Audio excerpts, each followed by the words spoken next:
Olá, meus caros alunos, eu sou o professor Sérgio, estamos de volta com a terceira parte da aula da farmacologia adrenérgica. Agora vamos ver os fármacos que agem de forma indireta, né? Os antagonistas indiretos e os agonistas indiretos, né? Vamos iniciar pelos antagonistas indiretos. Então, os antagonistas indiretos são fármacos que reduzem os níveis de noradrenalina na fenda sináptica. Então, eles não agem diretamente sobre o receptor, mas de forma indireta eles reduzem os níveis de noradrenalina, reduzindo assim o tônus noradrenérgico, ou seja, diminuindo o tônus simpático, né? Então, nós temos aqui fármacos que atuam na síntese da noradrenalina. Então, os antagonistas indiretos, eles reduzem a síntese da noradrenalina, né? Então, nós temos aqui dois fármacos que reduzem a síntese da noradrenalina. Alfa-metiltirosina é um fármaco que inibe a tirosina hidroxilase. Lembram, a tirosina hidroxilase é aquela primeira enzima que transforma a tirosina em dopa, né? Esse fármaco é usado no tratamento do feocromocitoma. Então, nós já vimos um fármaco que é utilizado no feocromocitoma. São os antagonistas alfa não seletivos, né? Os antagonistas alfa não seletivos, eles bloqueiam os receptores alfa, impedindo que a noradrenalina haja naquele receptor, uma vez que o feocromocitoma é um tumor que produz noradrenalina, né? Mas alfa-metiltirosina inibe a síntese de noradrenalina. Então, de certa forma, inibe a síntese de noradrenalina por esse tumor, né? Pelo feocromocitoma.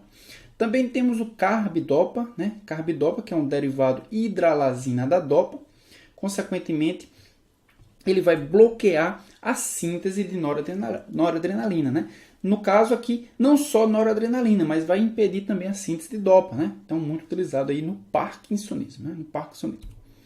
Então, nós temos também inibidores do tônus simpático, fármacos que afetam a síntese da noradrenalina, como, por exemplo, a clonidina, né? A clonidina é um fármaco que age em receptores alfa-2, né? Nós já vimos isso. Age em receptores alfa-2, são agonistas alfa-2, então eles não agem exatamente na síntese da noradrenalina, mas agem na liberação de noradrenalina. Então, clonidina é utilizado como antihipertensivo por agir em alfa-2, estimulando o bloqueio, estimulando a inibição de receptores, estimulando a inibição, liberação da noradrenalina, né? E o alfa-metildopa, esse sim, é um fármaco que age na síntese da noradrenalina. Alfa-metildopa é muito parecido com a dopa, então ele bloqueia a enzima que transforma a dopa em dopamina. Sem dopamina, nós não temos aí a síntese da noradrenalina, ok? Então, na verdade, o que vai ser sintetizado vai ser alfa-metilnoradrenalina, que é um falso neurotransmissor, né? É um falso neurotransmissor. Também nós temos aqui os fármacos que agem no armazenamento da noradrenalina, né? O exemplo que nós temos aqui é a reserpina. A reserpina ela age bloqueando o armazenamento de noradrenalina. Já falamos sobre isso lá naquela primeira parte dessa aula dos fármacos adrenérgicos, né? Então, a reserpina ela bloqueia aquele transportador vesicular, né? O transportador VMAT, que é um transportador que leva a noradrenalina para a vesícula, né, sináptica, e aí armazena aquele neurotransmissor até que ele seja liberado. Então, sem que ele seja armazenado, ele não consegue ser liberado. A reserpina faz isso, inibe o transporte da noradrenalina para dentro da vesícula sináptica. Consequentemente, ele não vai ser liberado e aí nós temos a redução dos níveis de reserpina. Guanetidina também é um fármaco antagonista, adrenérgico do tipo indireto, né? A guanetidina impede a liberação da noradrenalina nas terminações nervosas. Então, a reserpina impede o armazenamento dela dentro da vesícula sináptica, mas a guanetidina impede a liberação.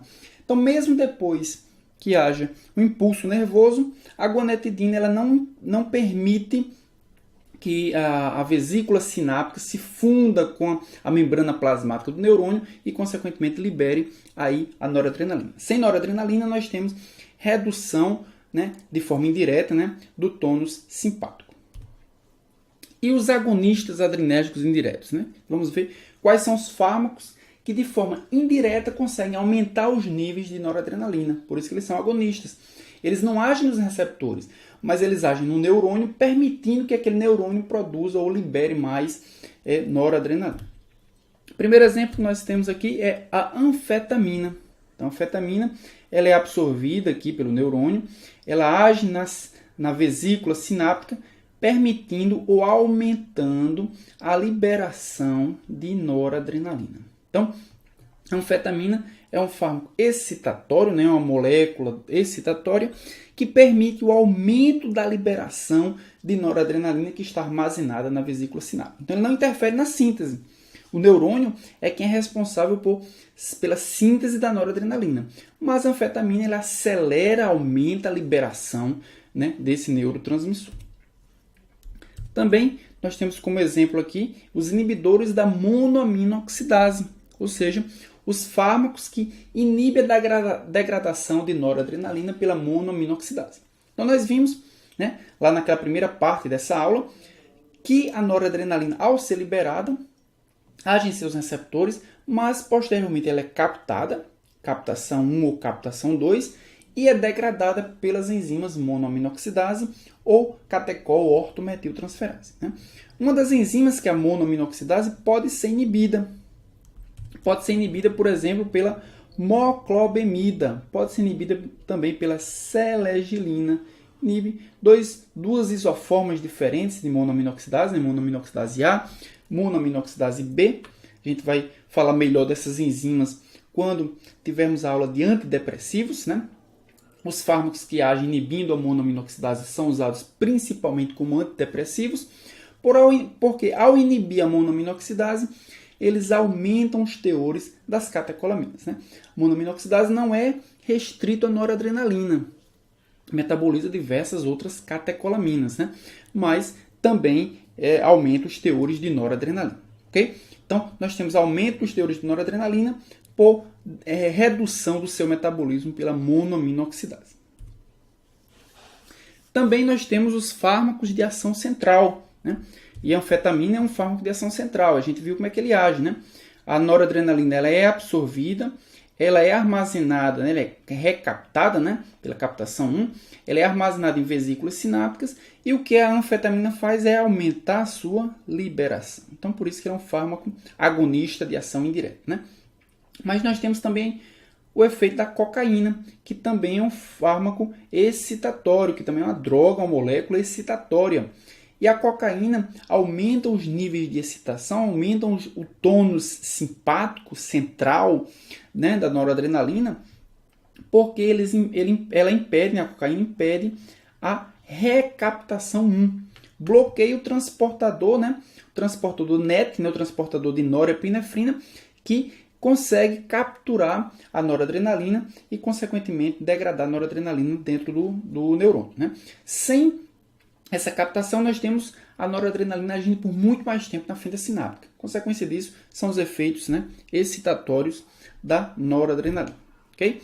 E para resumir a nossa aula sobre farmacologia adrenérgica, nós temos aqui os diversos mecanismos de ação proporcionados pelos fármacos agonistas ou antagonistas adrenérgicos. Né? Vamos ver primeiro os que são indiretos. Né? Nós temos aqui, os que são indiretos são aqueles que não agem em receptor nenhum, eles agem no metabolismo da noradrenalina. Né? Nós temos aqui os inibidores da MAO, são fármacos que ao inibir a MAO, eles inibem o metabolismo da noradrenalina. Consequência da ação dos inibidores da MAO é o aumento, né, das concentrações de noradrenalina, ou seja, eles são agonistas indiretos da noradrenalina, do sistema adrenérgico, melhor dizendo. Né? Alfa-metiltirosina. A alfa-metiltirosina é um fármaco que vai inibir a tirosina hidroxilase, ou seja, vai inibir a síntese da tirosina. Né? Se nós temos uma menor síntese da tirosina, nós temos uma menor síntese de noradrenalina, nós diminuímos assim as concentrações de noradrenalina. Né? Então, é um fármaco que é capaz de reduzir as concentrações de noradrenalina de forma indireta, ou seja, é um antagonista indireto da noradrenalina. Okay? A reserpina também é um outro fármaco que é indireto, né? A reserpina, ela impede que a noradrenalina que foi sintetizada, ela não age na síntese, mas ela impede que esse fármaco que foi sintetizado ele seja transportado para dentro da vesícula. É só dessa forma que a noradrenalina pode ser liberada na fenda sináptica, né? Então, se a reserpina impede o transporte de noradrenalina para dentro da vesícula sináptica, consequência disso é redução dos níveis de noradrenalina. Ou seja, a reserpina é um antagonista indireto, né, do sistema adrenérgico. Okay? Temos também as inibições da captação. Né? Inibição da captação 1 é o caso da cocaína. Então, a cocaína inibe a captação 1 e, consequentemente, ela aumenta os níveis ou aumenta o tempo de ação da noradrenalina na fenda sináptica. Okay? E existe também os inibidores da captação 2. Além disso, nós temos os fármacos que agem de forma direta, né? Os agonistas diretos, como os agonistas alfa-2. Né?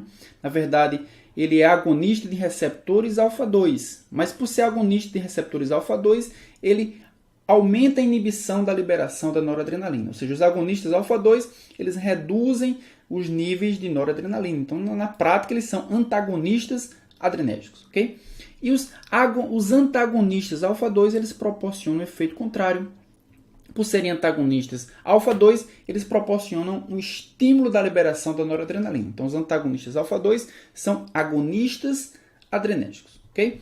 E ainda temos os agonistas e os antagonistas de receptores alfa e beta. Né? Que nós temos o antagonista beta adrenérgico, né? Principalmente utilizado para problemas cardíacos, né? Os antagonistas, os bloqueadores beta, que são seletivos para receptores beta 1, reduzem a força de contração, reduzem também a frequência cardíaca, né? E, consequentemente, reduzem a pressão arterial.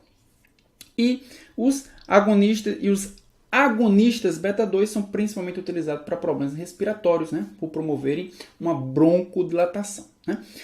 Já os fármacos que agem em receptores alfa, nós temos os agonistas alfa-1, né, que são utilizados principalmente como descongestionantes nasais, por promoverem vasoconstricção e promoverem, portanto, a congestão nasal. E os antagonistas alfa-1 são usados principalmente como antihipertensivos, por diminuírem justamente essa vasoconstricção, né, sistêmica, que é responsável pela hipertensão arterial sistêmica. Então, pessoal, chegamos ao final de mais uma videoaula. Nós vimos os fármacos que agem no sistema adrenérgico.